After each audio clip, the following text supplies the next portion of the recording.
ഒരു മനുഷ്യനെ കൊണ്ടുപോയ ഖബറിലേക്ക് വെച്ചാൽ ആദ്യമായി അവന് ഖബറിൽ അഭിമുഖീകരിക്കേണ്ട വിഷയമേതാണ്? ആദ്യമായി ഖബറിൽ അവന് കണ്ടുമുട്ടുന്നതായ വസ്തു എന്താണ്?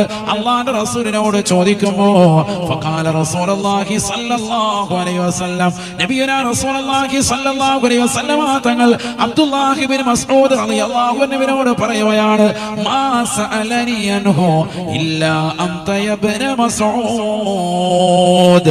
അല്ലയോ ഇബ്നു മസ്ഊദേ, നീയല്ലാതെ ഇന്നുവരെ ഒരാളും അതിനെ കുറിച്ച് ചോദിച്ചിട്ടില്ല. അതൊരു നല്ല ചോദ്യമാണ്. മാ സഅലനി അൻഹു ഇല്ലാ അൻത ഇബ്നു മസ്ഊദ്.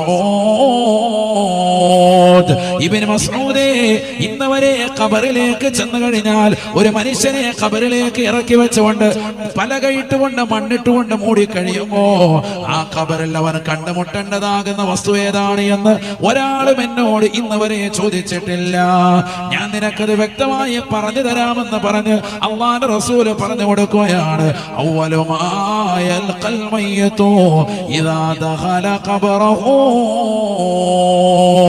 അവ്വലുമായൽ ഖൽമയ്യതു ഇദാ ദഖല ഖബറഹു മലകുൻ ഇസ്മുഹു റൗമാൻ.